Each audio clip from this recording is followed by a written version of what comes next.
Hey everyone, Roy Shepard here, and today we're going to go over the top 10 most common mistakes novice preppers make. Now, since we don't want this video to be too long, we're going to divide it into two parts. Part 1 is going to be the first 5 most common mistakes, and the second part is going to be the second 5 most common mistakes. There are not in any particular order or importance at all. They're just the top 10 mistakes. Since the dawn of man, we had prepping. You know, back then we didn't call it prepping, we called it survival, but it was there since even the cavemen. You know, everything out there was out to kill you. Environment, the weather was trying to kill you, trying to freeze you, or trying to give you a heat stroke, or trying to flood you, or earthquakes, or volcanoes, or whatever. Wildlife was trying to kill you. Every animal out there was built as a killing machine, from the saber-toothed tigers to the mammoth elephants. Everything was out there to kill you. And of course, other people, other clans that thought your territory was better than their territory for survival. They were go in and try to kill you. So if you were prepared, if you were ready for any situation, these communities thrived and survived, and these who did not just perished. We call that natural selection. In modern days, things change a little bit. Every person has to go through the education system, and to get skills to contribute to society. So most people, you know, they don't have any emergency training. The specific groups of people who decide to become first responders or emergency rescue professions like military, police, firemen, paramedics, all these people get rigorous training over a course of years. They know how to handle emergencies. All the other people, their training ends at dialing 911 and hiding, and that's pretty much it. Now, since the events over the past few years, either 9/11 or Hurricane Katrina, we saw these systems don't always work. Now, the reason is pretty simple. Today, most first responders are, even now in normal times, they are almost at capacity, working even double shifts sometimes to cover the regular emergency situations, you know, burglaries, muggings, accidents. But if there were a big disaster like Hurricane Katrina or 9/11 or some other terrorist attack like the ones that are occurring right now in Europe, or the riots like occurring right now in Greece, or even the civil war happening right now in Syria, where millions are getting killed, we see that emergency responders just can't get to all the people. Just, you know, they are way overtaxed, doing triple shifts, getting volunteers in, using, you know, civilians to help them and all that, but they just can't handle the mass of emergencies. So that leaves most of the people in a local WROL situations. That's the without rule of law, where people start noticing that they can do whatever they want and they can get away with it. Prepping has become more and more mainstream. More and more people understand that they have to get ready, they have to get prepared, they have to get the gear, they have to get the skills to be able to protect themselves, to stay safe in any situation, to save themselves and their families in case something happens. The thing is, whenever you have more new or novice people, you get these people doing mistakes. And I saw that many times in the military, where new cadets, first time getting their rifle, and one of them hit the target or had a jam, and they would turn, you know, 360 degrees. Everyone would duck to the floor. It was pretty scary situation. So in the military, we had specific protocols, specific guidelines for each situation, what to do in case that anything happens, what to do, how to do any kind of activity in the correct way, and obviously if an emergency happens, what to do in that case of emergency. So we're gonna go over the top 10 most common mistakes that novice preppers do and how we can avoid and fix these mistakes.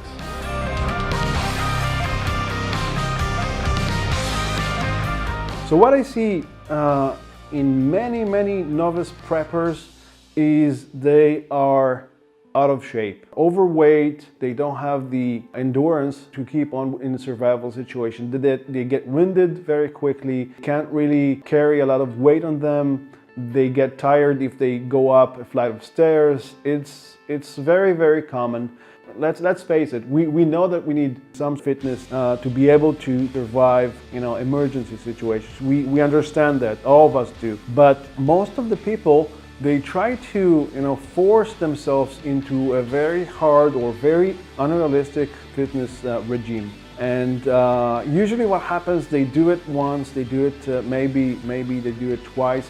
Their entire body aches from the strain. They are not used to fitness, they are not used to feeling these pains, and after a very short time, maybe at best a couple of weeks, they just give up fitness altogether and return to being couch potatoes and seeing videos and seeing tutorials and saying, or going to the firing range. I saw many guys going to the firing range and they shoot targets and they say, yeah, I'm a pretty good shot, so I don't need to be fit because if something happens, I'll be able to use my guns. So let me tell you a little secret. You don't want to be in a gunfight. Gunfights are hell. They are gritty, they are dirty, they are painful. You have to, duck, you have to run, you have to dodge. They are stinky. The enemy does not stand up like targets. The enemy does not want to get killed. And usually they show no mercy. They will try to ambush you. They will try to shoot you from dark and hidden places where you don't even see the muzzle flash. You don't want to be in a firefight. So these guys who have this imagination, who have this fantasy that if something happens, they would, I have my guns, I can shoot real well. Then no, you don't want to do that. You don't want to go there at all.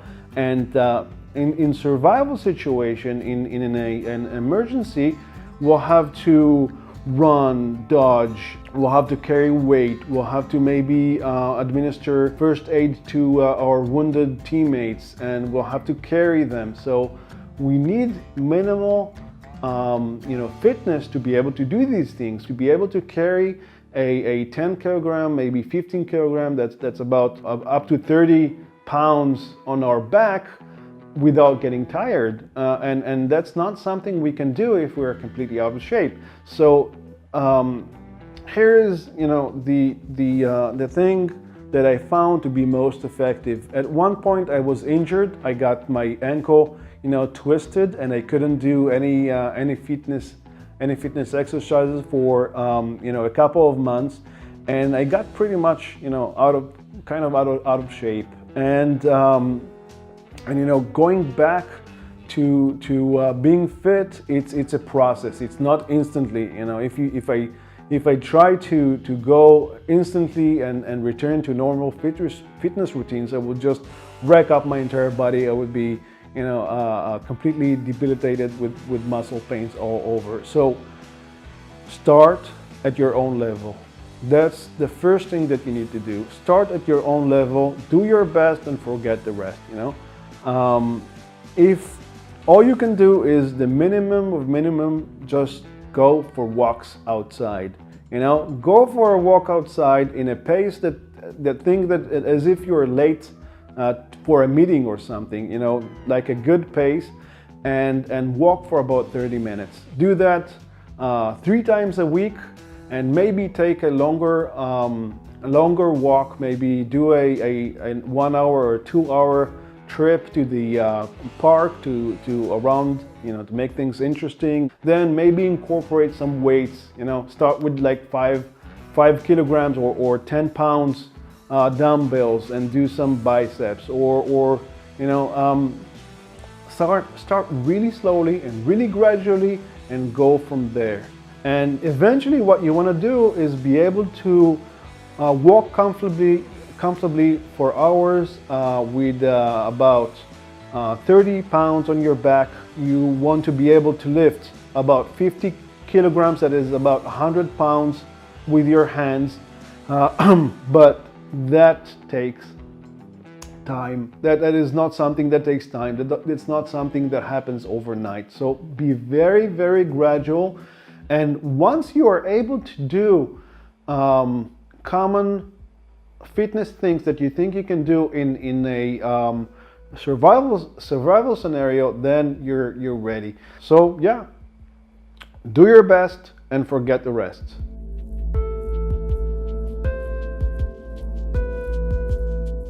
Many novice preppers, they rely on gear and equipment a lot more than they rely on their skills and their abilities. And I saw that so many times that even when I started, I found all this cool gear and this cool equipment and all that. It was mesmerizing. When I was in the military, the first thing I want to do is get my hands on the guns and get all the equipment on me and get the armor and the armor plates and set up the my vest the best way that I can with all the gadgets and all that. And what I found out after a while, it gets really, really heavy. And everything that you have on yourself, you have to carry for the long haul. And not only that, what I found out is in the field, in the bush, things don't work. There were so many times that I had the GPS and it was supposed to work perfectly and all that when I was in the field, when I needed it the most, in a training exercise or during an operation, and it just didn't work. The battery was out. It got hit and something went haywire. The radio communication didn't work properly. There were so many things, that during an operation gets out of shape, doesn't work correctly, or you cannot rely on anything 100% anytime. Something happens and you lose your knife. Something happens and you lose some of your equipment. That multi-tool that you really like to use anywhere, you forgot it just before going to a mission because you had to fix something in your apartment. Things happen. And during an event, Murphy is sitting right there with us during every possible event. And Murphy was absolutely right. Anything that can go wrong will go wrong during an emergency, for damn sure. If something has the ability not to work, it would not work. And think about it. If you, let's say you go into the wild, you go to your bug out scenario and you have all your gear, you have your little oven with the gas and all that, and it gets smashed for some reason, or there's some sort of a malfunction and all the gas ran out. So many people, they say, I have all the maps in my iPhone. I can call for help if something happens. And during an emergency, things just don't work.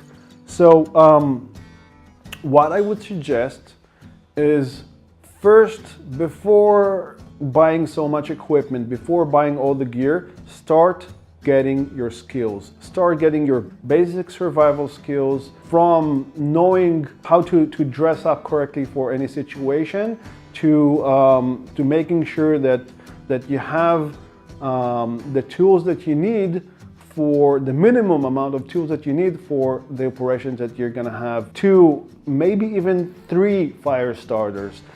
Few knives on you, a folding knife, a full knife, and a backup knife, and make sure that you know how to use these knives to craft other tools that you need to, for example, craft utensils so you can eat properly. Know how you can improvise a water filter, because there are 100% or 1,000% even that your water filter will be destroyed or will be lost, and your water purification tablets, they will, you have about maybe 10 of them in your pack. you will run out of them in the first week if you go outside into the outdoors. You know, you have to drink a lot, and each tablet is for about a pint, which is give or take 500 milliliters of water, and that runs out quickly. You have to drink, when you're outside, you have to drink 2-3 liters per day per person in your team. And if you have like two people in your team, that's like six liters of water easy, and you know, everything will run out eventually. So you have to know how to do these things yourself. You have to know how to use a paper map. You have to know how to use a regular compass. You have to know how to administer first aid. You have to know how to improvise first aid, how to use a bandana as a tourniquet, how to use a piece of cloth as a tourniquet. There are so many skills that you can learn which do not require any gear. You know, maybe you could get a piece of wood and use your knife and sharpen it, and you make yourself a spear. You can make arrows, you can make a bow, you can make a lot of things in the field from what you find, and you have to learn these skills to survive. And if you're talking about the long run, that's even more things that you can learn. Learn how to create a garden, learn how to build shelter, how to build a fire, how to filter water. There are so many things that you can learn that right now, when it's normal time, when it's quiet, when you have all the ability, you have the internet at your disposal, you have YouTube with all the how-to videos available to you. Now is the time to start learning these skills. And over the weekend, you can just go and practice. Practice by yourself, practice with friends, practice with your family. It could be a pretty fun weekend to go out and camp in the outdoors, but try not to use any gear. Try not to use any technology. It could be kind of a pretty awesome weekend, and learn how to make food from what you find, how to fish with a spear that you made yourself from a piece of wood. There are so many things that you can do and learn and get your skills ready for any situation. That is very, very important.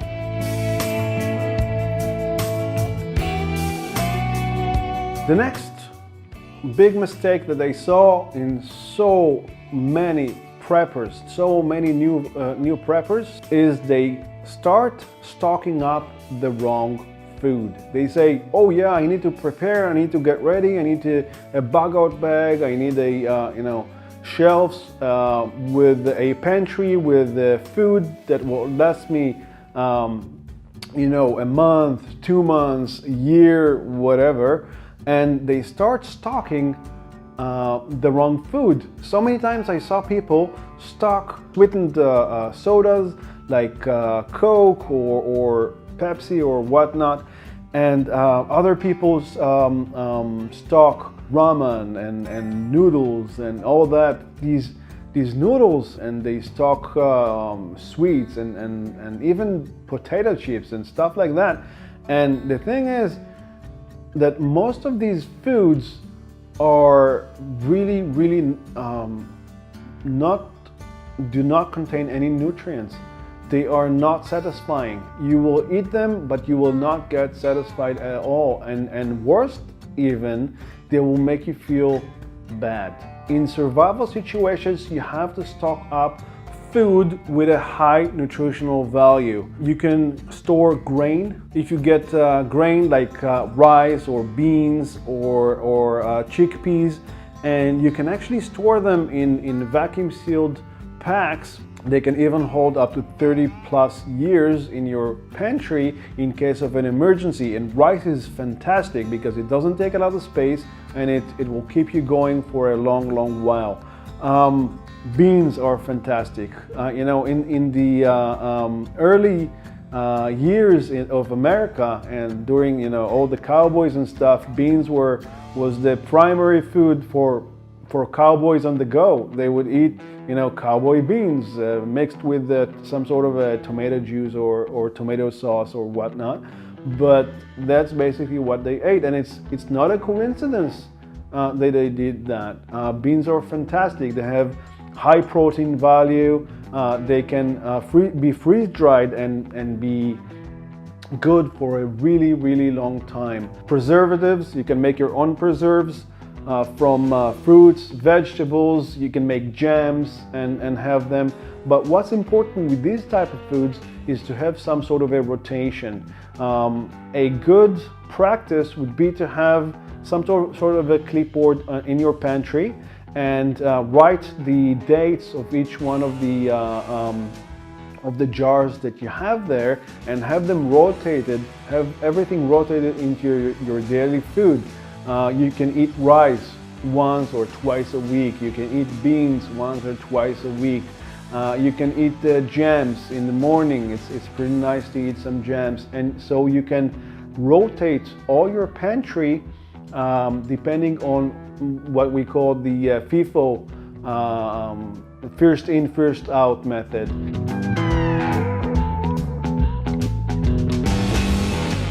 Another pretty big mistake, or well, many of us are guilty of that, is if we're already talked about stocking, many people don't know how to balance their budget. Many people spend a lot of their budget very early on gear and weapons. You know, I saw guys spend $1,000 on a pistol, $5,000 on a rifle, you know, with all the equipment, and basically they forgot the most important thing. You know, you don't want to be in a firefight. You don't want to use that weapon. If you do use the weapon, for example, if you do use the pistol is your sidearm. Pistol is your backup. It's in case you're in very close quarters and your rifle is either too long for you know, close quarters, and your rifle doesn't work for some strange reason, or you're out of ammo on that. And people spend so much money into that sidearm. They have laser sights. They have you know, some sort of reflective sights. They have custom-made grip. They have, you know, bazillion things on that, making the pistol so expensive. And let me tell you, if you are in a combat situation, the guy with a $100 rifle somewhere in a window, he will kill you with a piece of junk AK-47 that he found in the ground somewhere. You know, you waste so much money and so much time on the wrong things. Remember, combat situation is the last thing that you want to be in. You don't want to be in a firefight. And if you have to be in a firefight, you have to cheat your way out of it. You have to be very creative how to not be in a you know, face-to-face shooting scenario. It's the worst thing that can happen. You know, you can get injured by a ricochet and you know, a round flew over your head and and hit a piece of concrete, and that concrete split apart into ricochets, and one of them got stuck into you, and you could die from that. You know, just dumb, idiotic luck. Idea is not to waste all of your money on gear and weapons. What you should think in survival situation are the first big things. Yes, you need a knife at all times. So that probably should be the first thing that you get, sure. But after your first, you know, folding knife that you have on yourself at all times, you have to invest according to the rules of 3. You know, 3 hours without shelter. So you have to think shelter, and your first line of defense is your clothes. You have to have good clothes, a base layer, mid layer, and outer layer that will protect you, obviously depending on where you go. So first thing is shelter, 3 hours without shelter. Next, we cannot survive 3 days without water. So we have to know how to filter water. We have to have some sort of a filtration system. We have to have some way to carry the water. We have to have some way to boil the water so we can purify it. You have to have some sort of a stainless steel bottle that you can put into the fire and filter your water. Next, after water, we cannot survive 3 weeks without food. So we have to have some way to get food. Obviously, we're gonna have some food that we can carry with us, like rice or whatnot, but we have to have tools to get more food. So for example, we have to have tools for snares, tools for hunting, tools for fishing. And obviously we need all that to be as light as possible so it doesn't hinder us when we need to carry it on our back. Remember, you have, if you go to the woods, if you go to your bug out location, you have to carry all your equipment on your back at all times. So the first three things, most important things that you have to invest in, is your shelter, water, and food. After that, you can go ahead and get some gear, some equipment, but first you have to be really careful what you get, because remember, what you carry on yourself is what you'll actually be able to use. So only make sure to carry the minimum amount of equipment that you must use. And we have another video about the gray man concept, how to become invisible, how to become part of the background in an urban environment. And that is really, really important, tenfold in a survival situation. You don't want to stand out. You don't want to look tactical. You don't want to look as if you have all the goodies because everyone else doesn't. It's like wearing a huge shoot me first sign. So make sure to have your priorities. The second thing, and most important for budget, is to make sure to distribute a certain percentage from your income into prepping. Don't overdo it. It's really, really common for novice preppers to go overboard and spend all their money on gear, on equipment, or on things. Even if they spend it on food, water, and shelter, they might spend too much. A certain percentage from your income on a monthly base, and spend that on prepping according to priorities, according to what you need, and make sure to put enough money and time out of it for training. Practice makes perfect. And you could have all the gear in the world. If you don't have the experience and the skills to use that equipment, it is basically worthless.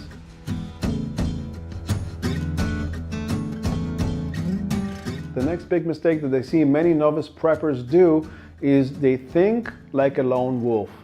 They think they can do everything by themselves. They think they can survive the long haul by themselves, and they try to get all the skills by themselves. They try to learn everything.